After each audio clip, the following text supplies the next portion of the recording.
अरे बल्लो रानी, मुझे जल्दी ऑफिस से जाना, जरा अपने खूबसूरत हाथों से कंघा तो पकड़ाना। ओ रंगीले रसिया, जिन जुल्फों पर इतराए झूमते हो, ये सब जानते हैं गंजे हो, विग लगाकर घूमते हो। मेरी एक विग से तुझे परेशानी हो जाती है? तेरे तो पूरा जंगल है, फिर भी 4-4 चोटियां मंगवाती है। सुनो जी, मेरी चोटियों पर ना इतराओ और एक नकली मूछें भी बनवाओ। ये सफाचट चेहरा मुझे नहीं भाता, इन पर उनको चिपकाओ। अच्छा, तेरे कहने पर पहले विग बनवाई, अब मुंह चिपकाऊं। बाल तुझे इतने ही पसंद हैं तो क्या अनिल कपूर बन जाऊं? देखा, क्या कहते हो कि अनिल कपूर दिखते हो? भाभी जी समझा दो इनको, आईना देख लें, हकीकत के आऊं आऊं शक्ति कपूर दिखते हो।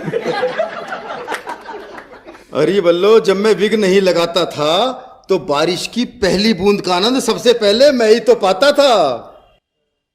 भाड़ में गया आनंद, मुझे तो मेरे पिता और रब ने पता नहीं कौन से कर्मों की सजा दी जो अपनी ये खूबसूरत बेटी इस गंजे से ब्याह दी।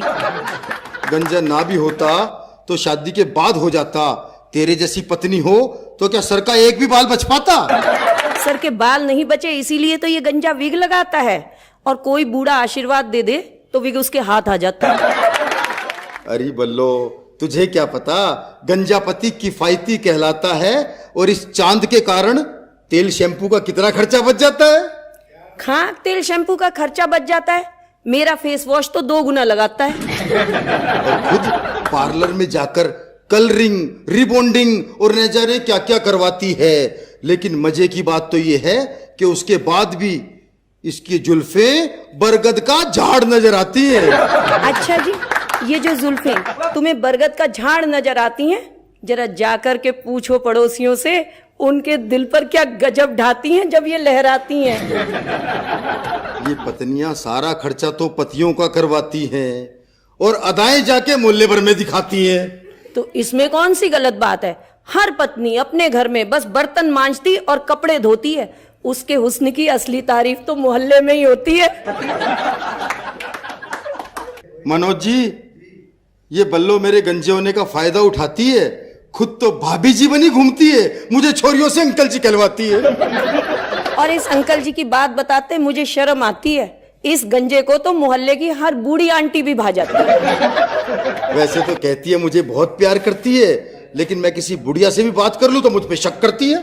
गलत बात, शक का इल्जाम हमेशा हम औरतों के सिर आता है।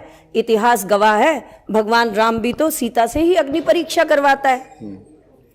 हम पतियों को तो पत्नी के रूप में हमारे कर्मों की सजा दी जाती है, और इनका बदला पूरा ना हुआ तो सावित्री बनकर यमराज से भी पति के प्राण खींच लाती है। और मेरे प्राण तो तब सूख जाते हैं, इस गंजे को लेकर मुझसे तो मायके भी नहीं जाया जाता है। वहां जाकर ये गंजा मेरी बहन यानी अपनी साली से टकली पर चंपी करवाता है। अरे बल्लो, काश ये बात तेरी समझ में आ जाए, साली के नाजुक हाथों का जादू चले और मेरे सर पे बाल आ जाए।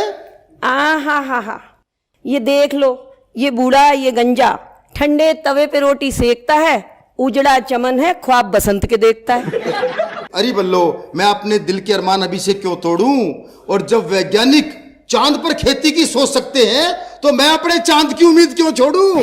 हाँ, तुम तो अपनी चांद पर क्या खूब ऐंठते हो, और करवा चौथ पर कोई व्रत न तोड़ दे इसलिए टोपी पहनकर बैठते हो। मैं कहाँ ऐंठता हूँ, मेरा तो सदा से एक जैसा ग्राफ है। या तो पहले भी मामला साफ था और आज भी मामला साफ है।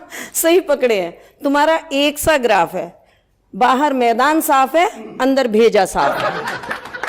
जैसा ऊपर वाला चाहता उसी की चलती है, और ऊपरी मामला समय से पहले साफ हो गया तो मेरी क्या गलती है? जी नहीं, ये गलती कॉलेज में 2-2 लड़कियों से इश्क का लिया मजा है। जब चोरी पकड़ी गई, बाल नुच गए, उसी की मिली इनको ये सजा है। ये बल्लो मुझे गंजा गंजा कह के चिढ़ाती है, इसकी माँ कम सुनती है, बहरी कह दूं तो सिर पे चढ़ जाती है। खाक सिर पर चढ़ूंगी, मैं क्यों सिर पर चढ़ जाऊंगी? वहां से फिसल गई तो अपनी हड्डियां थोड़ी ही तुड़वाऊंगी। मनोज जी, मुझे तो लगता है कि हम दो विपरीत तार आपस में जुड़ गए और इसे झेलते झेलते मेरे तो विक के बाल भी उड़ गए।